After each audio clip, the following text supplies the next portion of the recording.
Bonjour à tous, c'est Tutu. Aujourd'hui, on va parler bombe nucléaire, mais surtout intelligence artificielle. Vous avez été nombreux à me demander comment réaliser une explosion nucléaire sous DCS World. Dans cette vidéo, je vais vous montrer exactement comment faire. Cependant, il y a un vieil adage qui dit il faut mieux apprendre à un homme à pêcher que de lui donner du poisson. Donc, avant de parler directement de la bombe nucléaire, je vais vous expliquer le principe pour coder des scripts sous DCS World avec l'aide de l'IA. On commencera par un exemple simple, puis on montera progressivement en complexité et je vous expliquerai comment modifier un script avancé pour qu'à la fin vous ayez toutes les bases nécessaires pour créer presque tout ce que vous voulez dans les limites du moteur de DCS World. Pour commencer avec un exemple simple, dans cette mission fictive, je veux être capable de détecter tous les avions bleus qui volent dans une zone donnée lorsqu'ils dépassent une certaine altitude.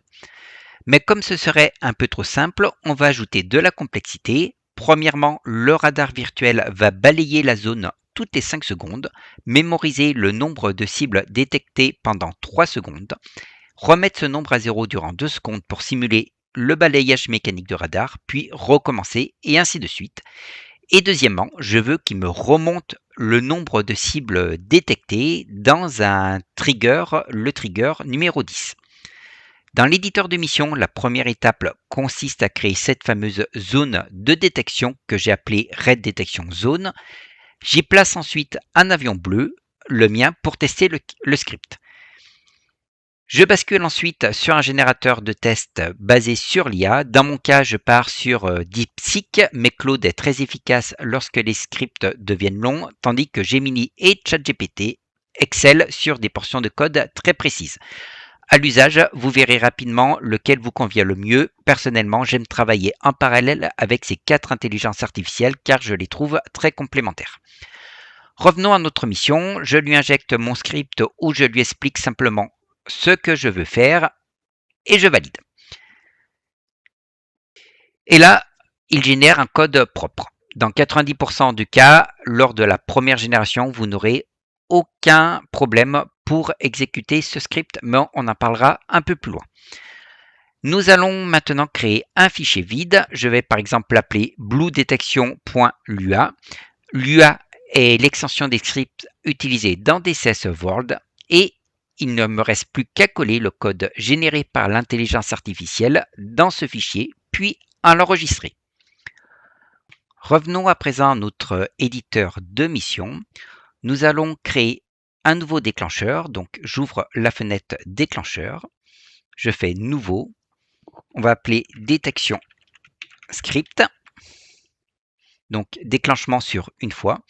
Au niveau de la règle, vous n'êtes pas obligé de mettre de règle, mais pour éviter qu'il se lance dès le début, j'aime bien mettre une petite temporisation. Donc on va mettre temps supérieur à par exemple 2 secondes.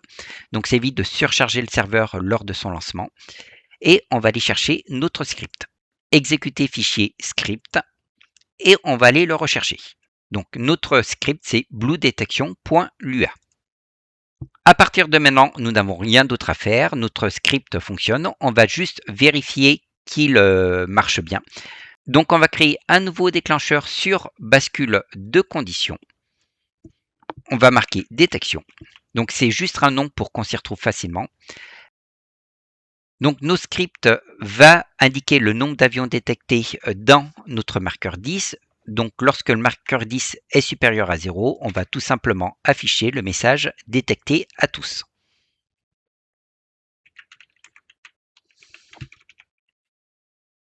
Et vous n'avez rien d'autre à faire si ce n'est d'enregistrer votre mission pour éviter de perdre votre travail. Et à présent, on va le tester rapidement. Donc je suis à présent dans mon F16, je ne suis pas encore entré dans la zone. On va attendre un petit peu pour qu'il rentre dans ma zone de détection. Et voilà, donc nous voilà dans la zone de détection. On a le petit message avion détecté qui apparaît. On va descendre à une altitude en dessous de 250 pieds.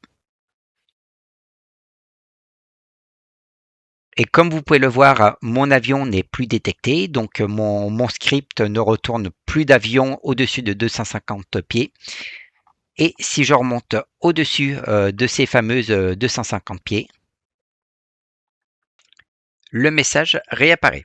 Donc vous pouvez constater qu'il est relativement simple de faire des choses complexes en quelques minutes.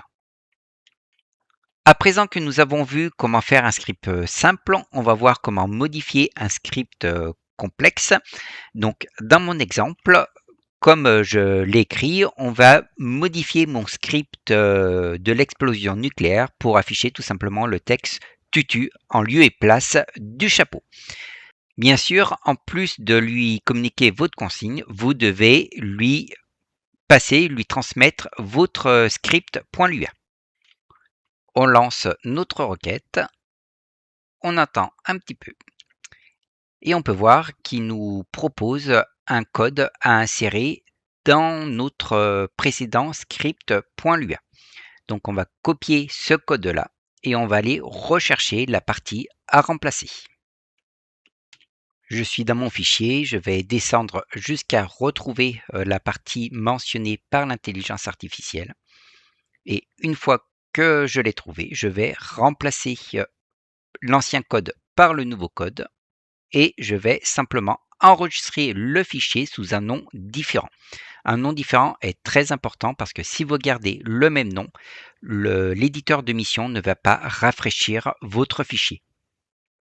Donc on va l'appeler par exemple Nuclear Explosion Tutu. Dans l'éditeur de mission, il vous suffira de charger votre nouveau script. Donc par exemple, je n'ai plus besoin de la détection, on va remplacer le fichier détection par mon explosion nucléaire tutu. Bien sûr, l'une n'étant pas exclusive de l'autre, vous pouvez avoir différents scripts qui fonctionnent en parallèle. On va à présent tester la modification de ce script. Hey, je viens de faire détonner ma bombe nucléaire, le pied monte et on voit qu'il n'y a plus de chapeau, mais que les explosions sont en train de former les lettres tutu. Donc forcément, je suis du mauvais côté, donc je lis en effet miroir. Mais si je descends, on voit clairement qu'il y a bien les lettres tutu, comme la consigne a été passée. Donc voilà, en quelques secondes, vous avez la possibilité de faire énormément de choses dans DCS World, des choses qui en temps normal vous auraient pris des heures, voire des jours, ou qui seraient été totalement impossibles. Voilà, donc encore une fois, je vous mets le lien de mon script d'explosion nucléaire en description de cette vidéo. Si vous regardez la vidéo immédiatement après que je l'ai postée, c'est normal qu'il n'y a pas encore le lien puisqu'il me faut plusieurs heures, voire plusieurs jours pour que ED valide mon upload sous DCS File. Donc soyez patient, il va venir. Le fichier que je vous partage est bien sûr totalement paramétrable et modifiable suivant vos envies.